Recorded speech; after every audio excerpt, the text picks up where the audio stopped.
Nikola Tesla's book, My Inventions, Chapter 5, The Magnifying Transmitter. As I review the events of my past life, I realize how subtle are the influences that shape our destinies.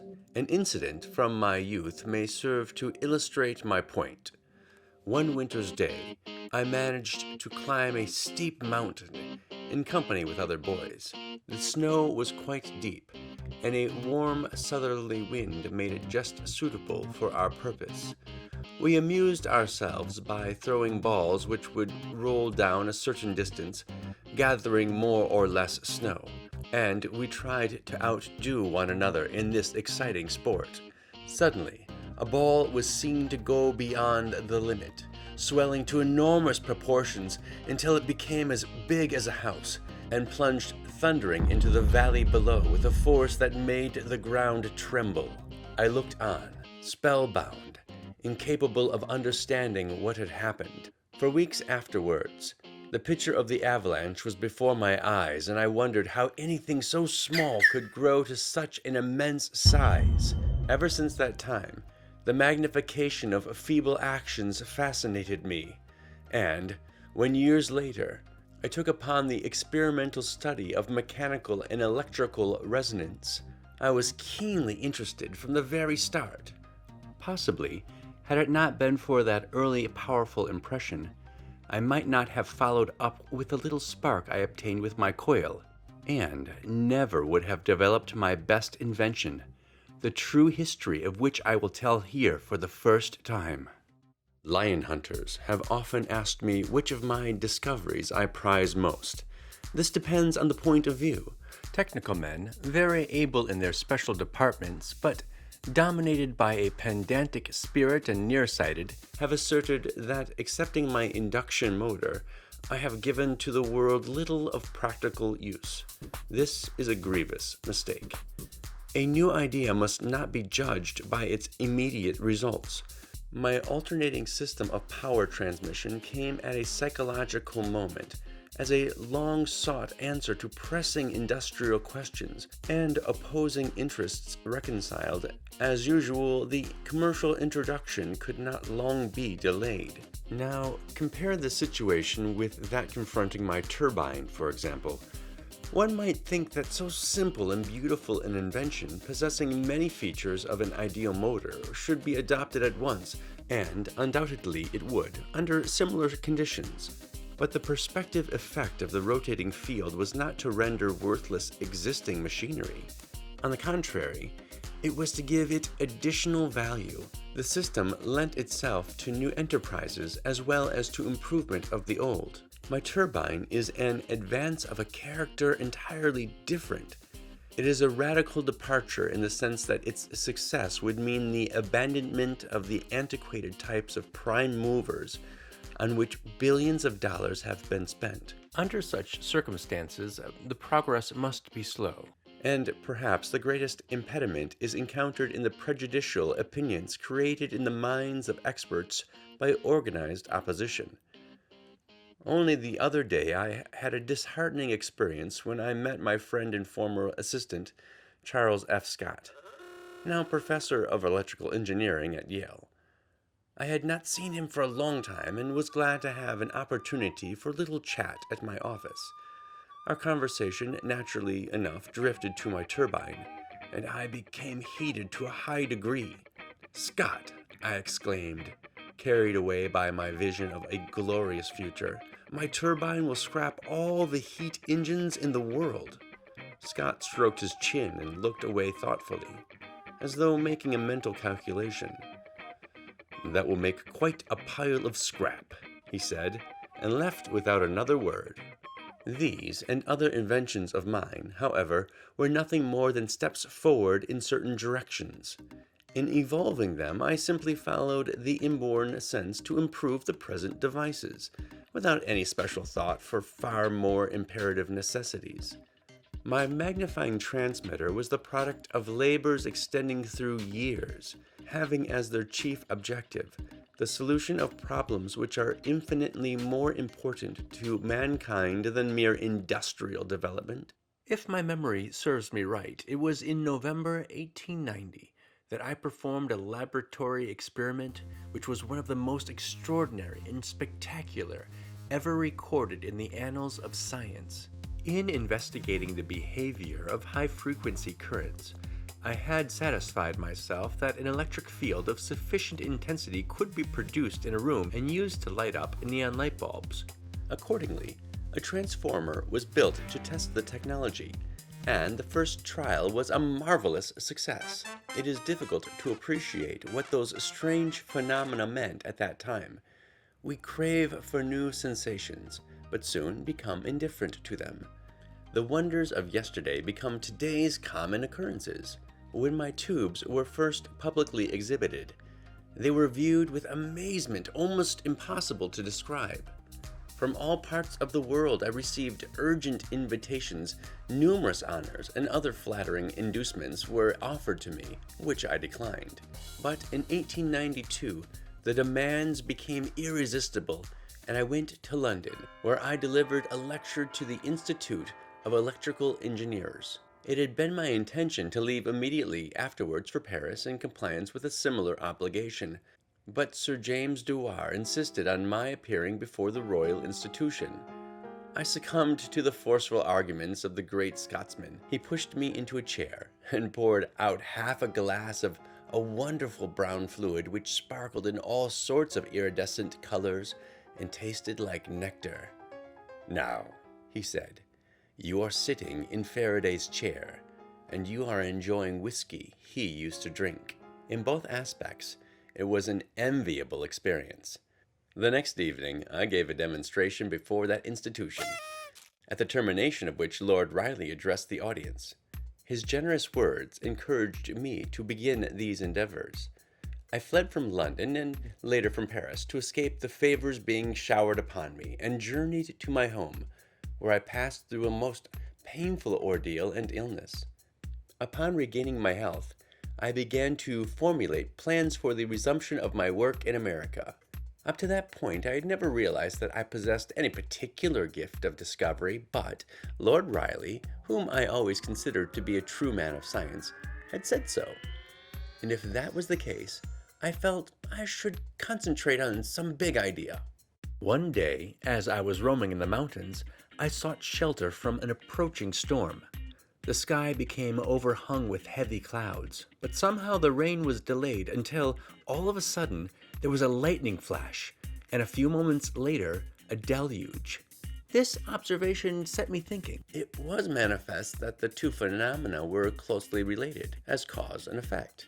And a little reflection led me to the conclusion that the electrical energy involved in the precipitation of the water was inconsiderable, the function of lightning being much like that of a sensitive trigger. Here was the possibility of achievement. If we could produce electrical effects of the required quality, this whole planet and the conditions of existence on it could be transformed. The sun raises the water of the oceans. The winds drive it to distant regions where it remains in a state of the most delicate balance. If it were in our power to upset it whenever and wherever we desired, this mighty life-sustaining stream could be controlled at will. We could irrigate arid deserts, create lakes and rivers, and provide motive power in unlimited amounts. This would be the most efficient way of harnessing the sun to the uses of humanity. The realization of this concept demanded the development of electric forces of the order of those in nature. It seemed a hopeless undertaking, but I made up my mind to try it, and immediately on my return to the United States in the summer of 1892, work was begun which was to me all the more attractive because a means of the same kind was necessary for the successful transmission of energy without wires. The first gratifying result was obtained in the spring of the following year, when I reached tensions of about 1,000,000 volts with my conical coil. That was not much in the light of the present art, but it was then considered a feat. Progress was made until the destruction of my laboratory by fire in 1895, as may be judged from an article by T.C. Martin which appeared in the April issue of the Century magazine. This calamity set me back in many ways, and most of that year had to be devoted to planning and reconstruction. However, as soon as circumstances permitted, I returned to the task. Although I knew that higher electromotive forces were attainable with apparatus of larger dimensions, I had an instinctive perception that the object could be accomplished with a proper design of a comparatively small and compact transformer.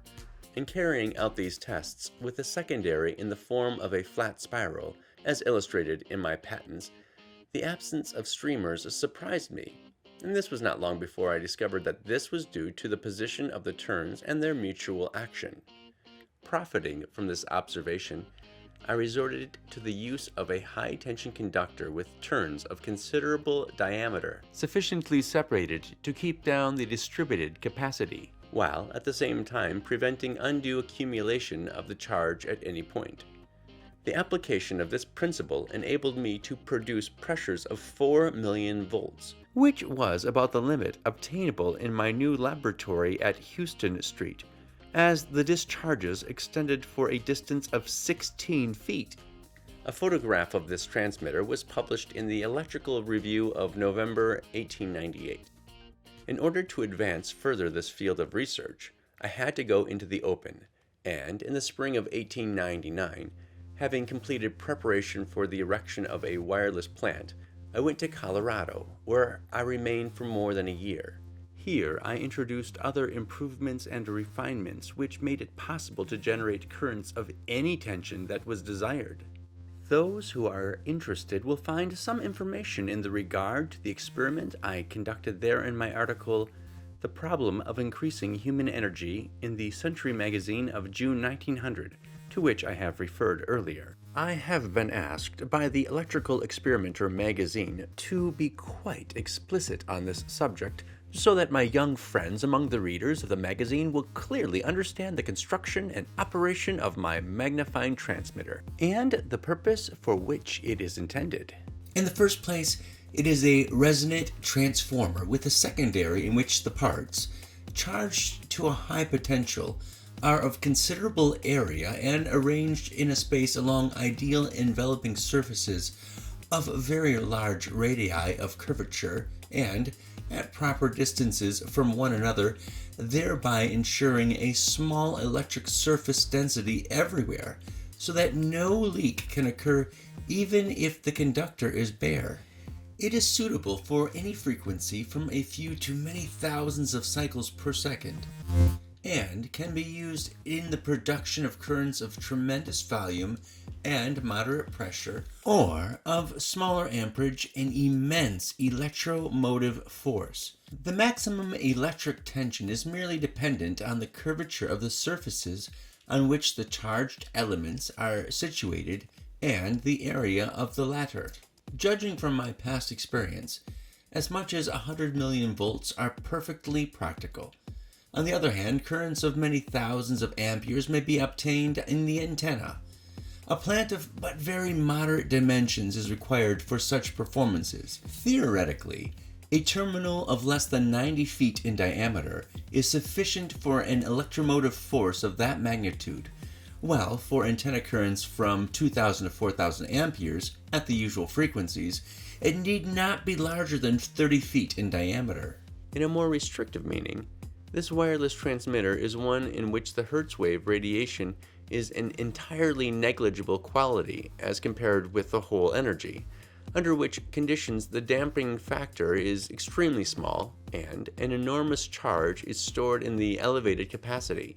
Such a circuit may then be excited with impulses of any kind, even of low frequency, and it will yield synodial and continuous oscillations like those of an alternator.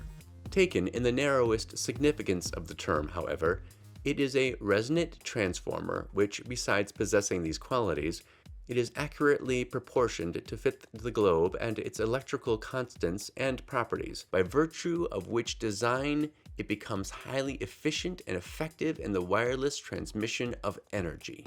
Distance is then absolutely eliminated. there being no diminution in the intensity of the transmitted impulses. It is even possible to make the actions increase with the distance from the plant, according to an exact mathematical law. This invention was one of a number comprised in my world system of wireless transmission, which I undertook to commercialize on my return to New York in 1900. As to the immediate purpose of my enterprise, they were clearly outlined in a technical statement from that period. The world system has resulted from a combination of several original discoveries made by the inventor in the course of continued research and experimentation. It makes possible not only the instantaneous and precise wireless transmission of any kind of signals, messages, or characters to all parts of the world, but also the interconnection of the existing telegraph, telephone, and other signal stations without any change to their present equipment. By its means, for instance, a telephone subscriber may call up and talk to any other subscriber on the globe. An inexpensive receiver, not bigger than a watch, will enable him to listen anywhere on land or sea to a speech delivered or music played in some other place, however distant. These examples are cited merely to give an idea of the possibilities of this great scientific advance, which annihilates distance and makes that perfect natural conductor, the Earth, available for all the innumerable purposes which human ingenuity has found for a line wire.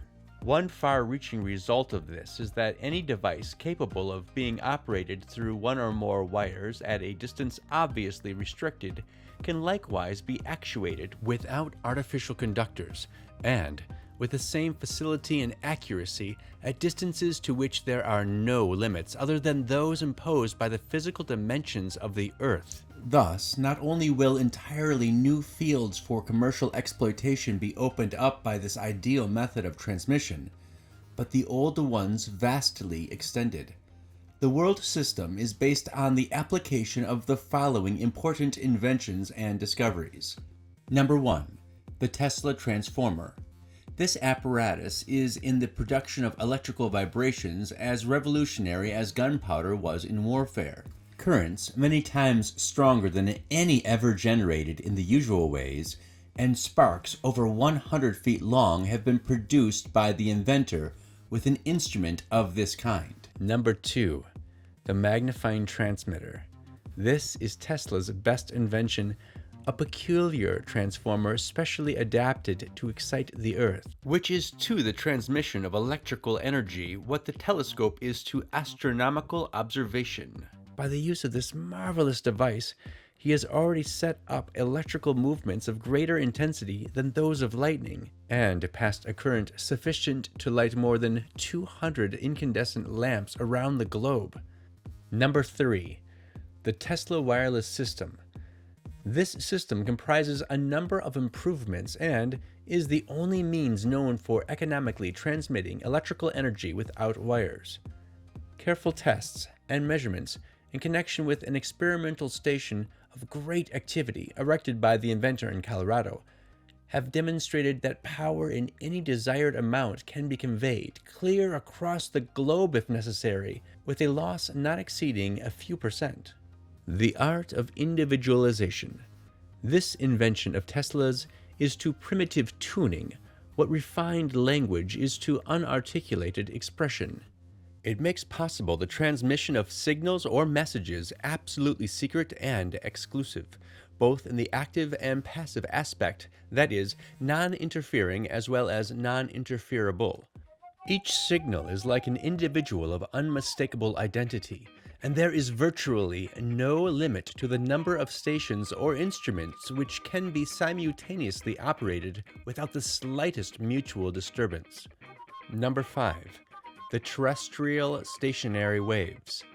This wonderful discovery, popularly explained, means that the Earth is responsive to electrical vibrations of definite pitches, just as a tuning fork is responsive to certain waves of sound. These particular electrical vibrations, capable of powerfully exciting the globe, lend themselves to innumerable uses of great importance, commercially and in many other aspects. The first world system power plant can be put into operation in 9 months. With this power plant, it will be possible to attain electrical activities up to 10 million horsepower, and it is designed to act for many technical purposes without undue expense. Among these, the following may be mentioned. Number 1. The interconnection of the existing telegraph exchanges or offices all over the world. Number 2. The establishment of a secret and non-interferable government telegraph service. Number 3. The interconnection of all present telephone exchanges or offices on the globe. Number 4. The universal distribution of general news by telegraph or telephone in connection with the press. Number 5. The establishment of such a world system of intelligence transmission for exclusive private use. Number 6. The interconnection and operation of all stock tickers in the world. Number 7. The establishment of a world system of musical distribution, etc. Number 8. The universal registration of time by cheap clocks indicating the hour with astronomical precision and requiring no attention whatever. Number 9. The world transmission of typed or handwritten characters, letters, checks, etc. Number 10. The establishment of a universal marine service enabling the navigators of all ships to steer perfectly without compass, to determine their exact location, hour, and speed, to prevent collisions and disasters, etc. Number 11. The inauguration of a system of world printing on land and sea. Number 12. The world production of photographic pictures and all kinds of drawings or records. I also propose to make demonstrations in the wireless transmission of power on a small scale, but sufficient to be convincing. Besides these I refer to, other and incomparably more important applications of my discoveries, which will be disclosed at some future date. My first endeavor was a plant on Long Island with a tower 187 feet high, having a spherical terminal about 68 feet in diameter. These dimensions were adequate for the transmission of virtually any amount of energy. Originally, only from 200 to 300 kilowatts were provided, but I intended to employ later several thousand horsepower. The transmitter was to emit a wave complex of special characteristics, and I had devised a unique method of telephonic control of any amount of energy. The tower was destroyed 2 years ago, but my projects are being developed, and another one, improved in some features, will be constructed. On this occasion, I would contradict the widely circulated report that the structure was demolished by the government owing to war conditions. It might have created prejudice in the minds of those who may not know that the papers, which 30 years ago conferred upon me the honor of American citizenship, are always kept in a safe, while my orders, diplomas, degrees, gold medals, and other distinctions are packed away in old trunks. If this report had a foundation, I would have been refunded a large sum of money which I expended on the construction of the tower. On the contrary, it was in the interest of the government to preserve it, particularly as it would have made possible to mention just one valuable result: the location of a submarine at any part of the world. My plant, services, and all my improvements have always been at the disposal of the government. And ever since the outbreak of the European conflict, I have been working on several inventions relating to aerial navigation, ship propulsion, and wireless transmission, which are of the greatest importance to the country. Those who are well informed know that my ideas have revolutionized the industries of the United States, and I am not aware that there lives an inventor who has been, in this respect, as fortunate as myself, especially as regards the use of his improvements in the war.